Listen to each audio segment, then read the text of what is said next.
ስለምንታይና ንሕና ኣብዚ ኩሉ ኣደራሕን ወጥርን ኣብ ኩናት እንዳሃለዎ ኩሉ ዝሃገርዚ ቁጠቡ ዘይማዕራርየዶ ከምዚ ዘይገበርዶ ንብል ዘለናስኒ እንታይ ስለ ዘለዎ ሃገር እንታይ ስለ ዘለዎ ህዝቢ እንታይ ስለ ዘለዎ መንግስቲ ኣብዚ ግዝን ኣብዚ እዋን ዝጥለብ ጠለባት ካን እንቅፋት ናይ ሃገራዊ ድሕነት ስለ ዝኾነ ብወመን ጽብና ንሕና ካኒ እወም ህዝባዊ ግንባሪና እወም ስግደፊና ንብል ስለምንታይ ትልኩምኒ ህግደፍ ውጽኢት ናይ ተጋድሎ ሓርነት ኤርትራ ናይ ህዝባዊ ሓይልታት ናይ ህዝባዊ ግንባር መቀጽልታ ንልምዓትን ዲሞክራሲን ክትክል ዝሃቀነ ውጽኢት ናይ ሰማዕታትናን ሕድርን ምዃኑ ስለንኣምን ካል ዋላ ሓንቲ ቋንቋ ዝበሃል ይብልና ሓለፋ ዝበሃል ከዓ ከምቲ ዓንተው ዝበሎ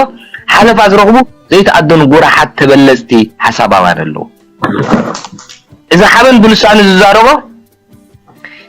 ከምታ ናይ ሓበን ከይተዛረቡ ከምዛ ናተይ ከይተዛረቡ ዝነገሰ ንጉስና ኢሎም ኣጥቅጥ ጠብሎም ጸኒሖም ከዓ ኣብቲ ዝለ ኩርናዕ ናይ ረብሓታቶም ዝኸዱ ከዓ ተበለጽቲ ሃገራውያንን ትሕቲ ሃገራውነት ዘለዎም ከዓ ኣለዉ ማለት እዩ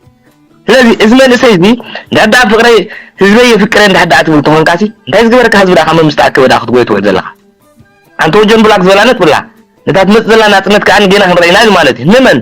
ህዝቢ ኤርትራ ደቁ ዝኸፈሉ መስዋዕት ናጽነቱ ከድምቕ ተኣኻኺቡ ባህሉን ክብርታቱን ኮይኑ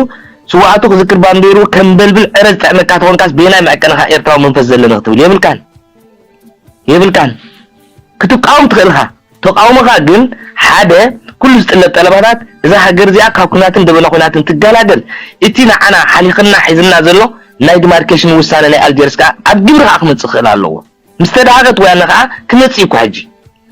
ንትፋዕ ናይ ወያነ ቁርምርም እንዳበለካ ናይ ኤርትራ ናይ ወያነ ተደናጋጻ ኮንካ ንህላው መሪሕነት ህዝባዊ ግንባር ዘይትምነ እንዳሕዳት ኮንካ ግን ህላወ ታሪኽን ሰማዕታትና ስለዘይተقبሎ በዚ መንገዲ ኢኻ ኣነ ሕጂ መብዛሕትኡ ኣተሓሳስባታት ዘይቅበሎ ኮነን ግን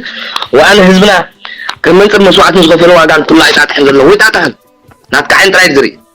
ناتيري اندي ايتاعمون ايتاتحن كل ايرخبن سلمتاك يرخبن كابتا يرخبن على ناتنت كساب زحج علت ولا حنت سلام زبال عرفو اصنعيدو تراكتور اوافرنا محرس الحرشان ادل كركب اي كالن زي منغستن زي حزب نزي اند حد عن سلام ركبكا تزي وفركاس بينا من قد خلو تطوات كبر بينا من قد خاتزلو زلو ديمقراطي فتن قوامن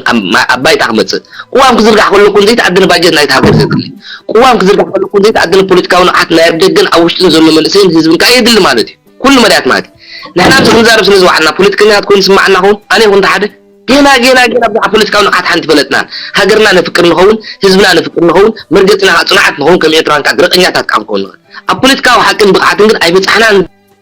ماكسيمم لا 4 عمت تمكرها ليكا انت واحد انا 6 عمت اب حدا هاي ليفل يونيفرسيتي ماركت لك بوليتيكال ساينس كلكم تقميرو سلازم تايو حجي نقدر نعمل عقايده اوكي ابز حلفت زيستي مدمدم تاخذين زباغ مار يلن مرينات منغس ايرترا يلن قال خوين تبايلس كل باجت عالمنا نقولو تانك عالمنا تسلفن كنت فوقتنا فشلوا ابز غزي اسكدحان مسلنا خون حجي ግን ويانا تطفي حقي ويانا كون احنا كون حزب تግራይ تطفى اندل سب تفكو اندلنا اتزنا حساب من لاونتنا نبحرنا نزقامت حزب يترقا بيراتنا نسجر بحر سوغيغو نتغرينا تግራይ اكيب تግራይ تغريني خمسر زغلسنا حساب تحت مريت كنس فرعنا سلازي وحدنا سلازي بلنا دغافين من حجي احنا فرحنا لاونتنا قنطابكا مريت قنطابكا بحر عين يبلنا ددهرتم تسو سمعتات احواتنا ومصتنا ددهر يمنا خنوا ابي كون كا سواتلكم خيد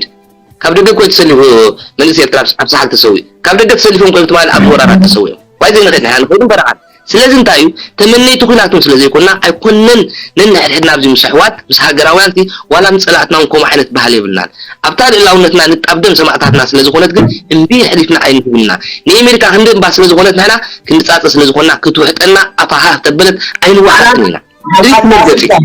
حال سنه سلازي هو اسير حج انتايو اتمن اسيسي كاب سمعيتات وصيت تتمال استغاغيو قبع يفراو من سيز بحال نتتمال زنبر جيغاتات ابل علويان زنبر متقعن دغفات نوع تغاغينا باينا ان حزب يتراك غزول زخل منفس كمتصخل الله اذا دبرت وين غاني من دين حزب يتراك مرح زلو زواغ غمبار انت زواغ غمبار ولاد حزب يتراك كابي تفتيرو كابي حزب يتراك دكون تفتيرو بعد من مو ابونا حبن حلاف ده دعت كونس نايمن حلاف دي ناتين نات كان ناي محمد ناي عبد الله ناي ملا حزب يتراي نزا حلاف زي فليخا ود زوا ما اكل تقوين ود زوا دو تقوين حافظ بالكا خطر مكون حافظ بالكا نقول قراف قدف ان زغبر زلو اكايدا كاني اب هاغراويان نكون اب جد هاغراونا زلو نكون بمسرو تقبل يكونن نحنا نعمل الله حنتي ارترا تمرتي ارترا تشعت إلى مش كنا حنتي لك نحنا تسوينا كنا مال نمنتاي حجي نسبي ارترا بخبطات خوك على سكن زلو نمنتاي حزب ارترا بخبطات خصم بالمستعكبه بدون قلام بقلن زبيه زلو إذا علامة زي نايتو نوصل كم أبتو قول تقولي منسات بيكونه عبر علامة نايب على الإمريكان سعبتان مخانخا أنا رجز إني سلم تايتلكمني اتمنى إسي تعشيبه أي ولو بلي أي ولو بسمعتها زقول يزلوا أبويا تزكون حزب إرترا عبد السلام كركب يبلون كفاقر يبلون كيكر يبلون من إسي نعرترا أقول لدين كزامد يبلون نيب الله قال كلوب زي نيب الله قال حماس يندك بهاله جنريشن نعرترا خطفمو نزلت لك إرترا بزي ولاد جنريشن تريفا أبتزمت عمدات قاعد أرميتنا احنا إثيوبيا تكون بيدو زركا أمريكا خطبل عنك تحط أنت مدب نزيك تفلت كنكال علينا من سير راح أنت معت ولا أمن خدموا يعلو بعدين بوليتيكا متعلق عنه بعدين سمعت بعدين سخران بعدين جيجال تقوم تخنقركم بناتي والكرامات سلازي هجون نحنا سرعة تبنايو سرعة وردني من قصة تبنايو نحنا حابنايون مريحنا من قصة إطرا وزيت زبي إطرا قوينو بسريو كساب زحج زلبر زل مريحنا تيو أي لمن أي فرح أم بركضي لازم كل مريحنا الزقعة نحنا كجورز بقوتليو حساب كل هذا نخل تمرتنا نوسخ أو تنا نوسخ سنم قوارنا نعبي أي كل إنجن نعركانات ندازن تلقى نتاريخ نلاقو حبكا من بالبال بانديرا إطرا عين عدم زودوك حكا تقولين فتسون إطرا ونكون أي تلبس كان زلها 500 كوينو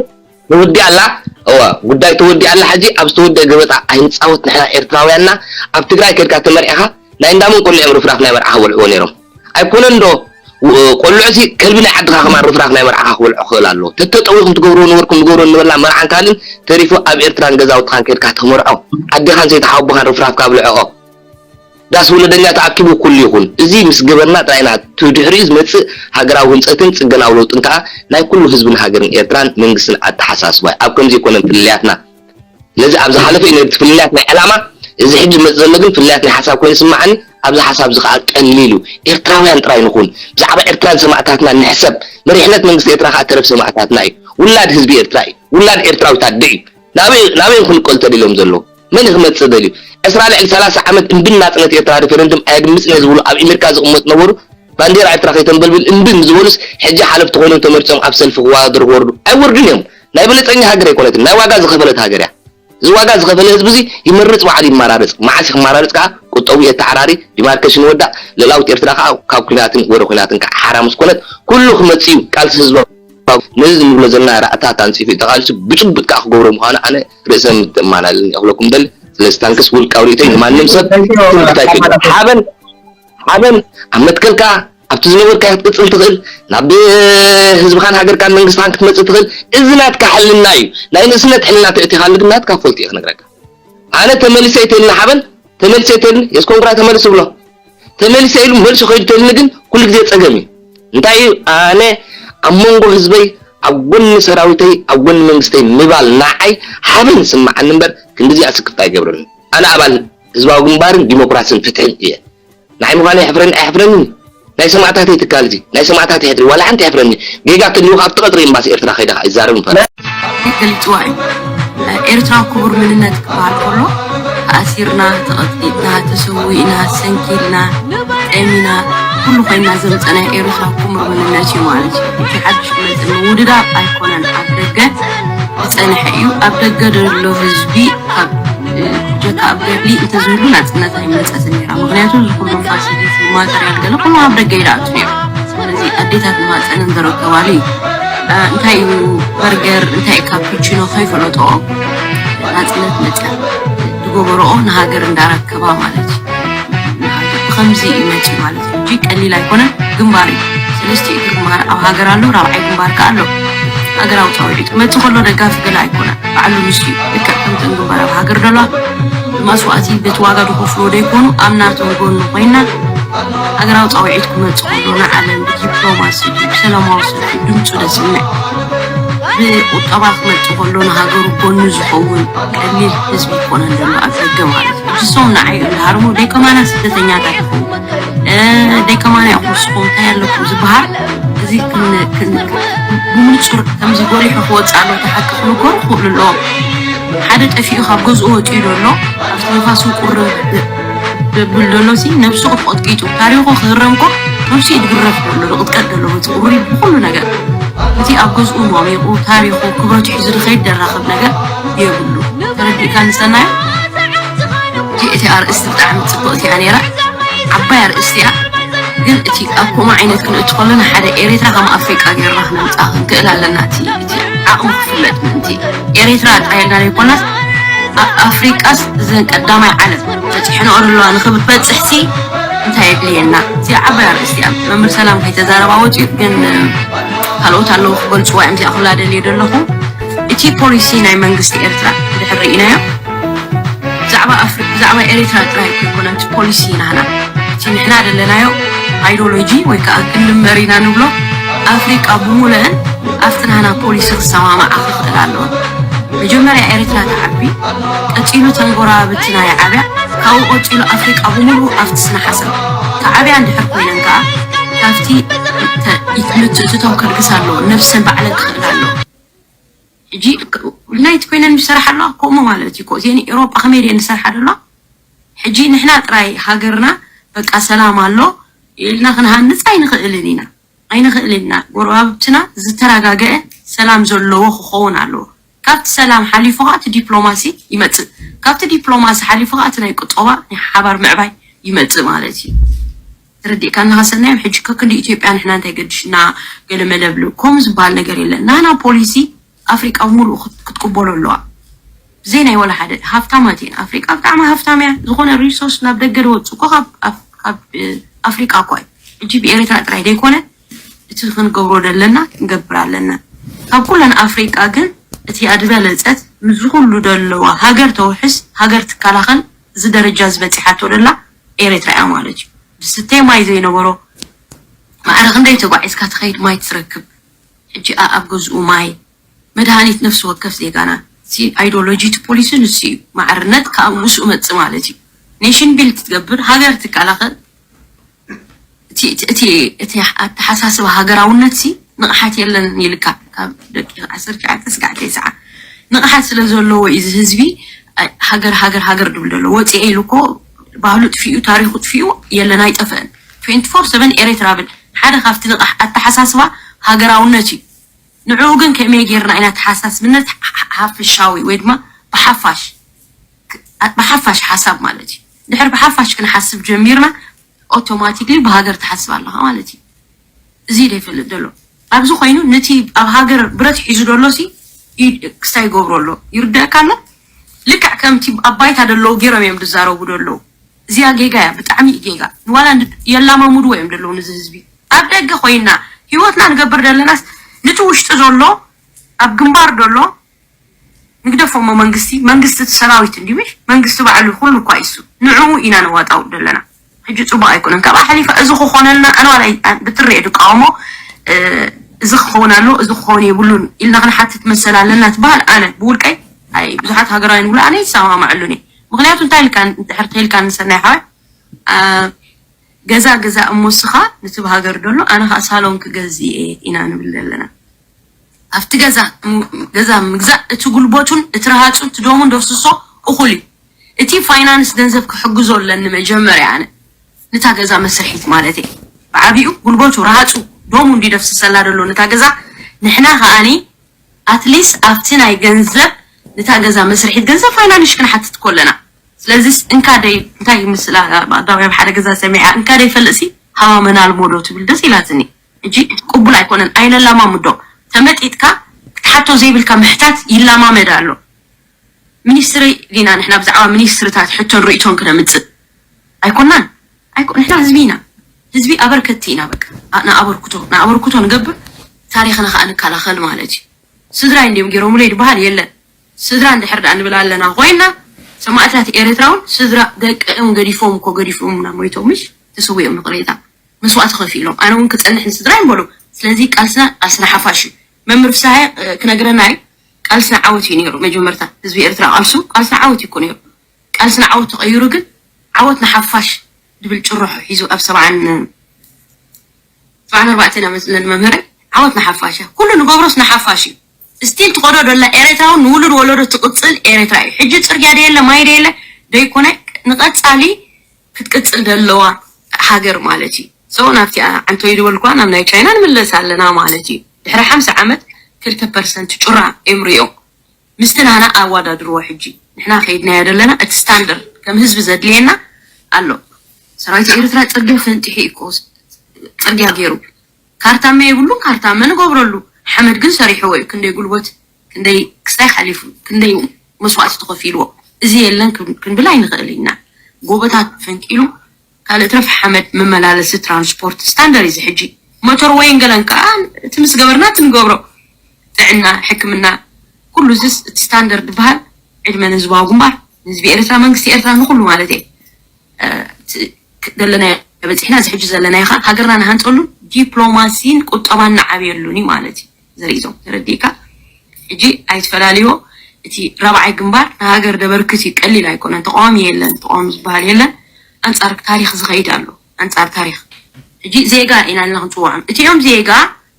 እጂ አነ ደጋፋይ እንዳበልካ እንድሕርፋሉ ትኸይድ ኣለኻ ኮንካ ተቋማይ እንዳበለ እዚ ጽቡቕ አይኮነን አነ ደጋፋይ አነ ሃገራዊ እንዳበልካ ካለኻ ክብርታት ትዘናጥል ካል እዚ ሃገራዊ ክኾን አይከልኒ ስለዚህ ንሕና ከም ዜጋ ክብርታትና ክንክብር ኣለና ክብርታትና ሓሊና ተኸባቢርና አበርክቶ ድሕሪ ይድመጽእ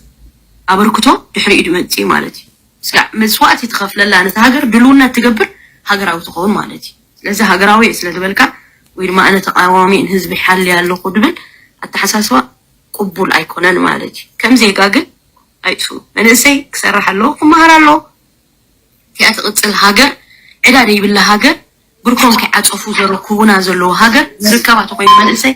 ሰርሕን ክመሃርን ጥራይ ደሎ ኣብ ሃገር ደሎ ተማሂሩ እዩ ንሃገሩ ደቐጽል ዓቕሚ ሒዙ እዩ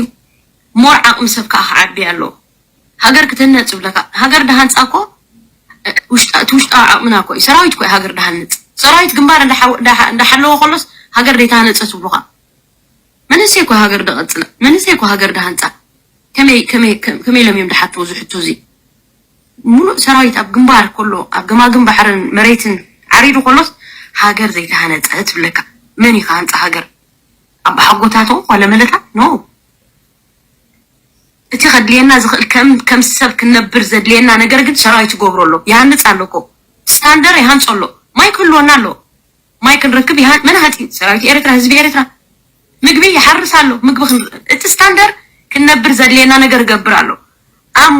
ምህነጽ ሃገር ግን ካልእ ነገር ማለት እዩ ካልእ ነገር ይኽመጽእ ኩሉ ሰብ ተሳታፍነት ክገብር መንግስቲ ህዝቢ ከም ህዝቢ ጋ ንሕና ኩሉ ተሳተፈ ዝገብረሉ ማለት እዩ ዘሪተይ ቴንክ ዩ ሶ ማች በጣም ደስ ዝብል ምሽት አምቲና ያኔልና እንዴት ናችሁ ሰላም ናችሁ ሰላም እንድትሆኑልኝ ተስፋ አድርጋለሁ እንግዲህ ዛሬ የሚናገረው የኢትዮጵያ ህዝብ በተለይ ደግሞ አክቲቪስቶች በውስጥና በውጭ ያሉት 3 ዓመት ያለ እረፍት ስለ ኤርትራ ስትፈክሩ አሰብ እናስመልሳለን ብላችሁ ስትጮሁ 24 ሰዓት ያለ እንቅልፍ ስትፈክሩ የምታድሩ ሰዎች 3 ዓመት አድርጋችኋል 3 ዓመት የኤርትራ ባህር እናስመልሳለን የተባለ ስትጮሁ ስትፈክሩ ዓለም ቆማ ያየች የሁሉ የምትፈክሩት የነበረ አሁን ምን ተገኘና የብልጽግና ስርዓት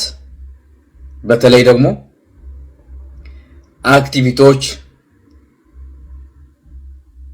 እንዴው ጀነራሎች ወታደሮች ስትፈክሩ ነበራችሁ አሁን ምን ስለተገኘ ነው ኤርትራ ልትወረን ዓለም የሚያየው ዓለም የሚያውቀው ኤርትራ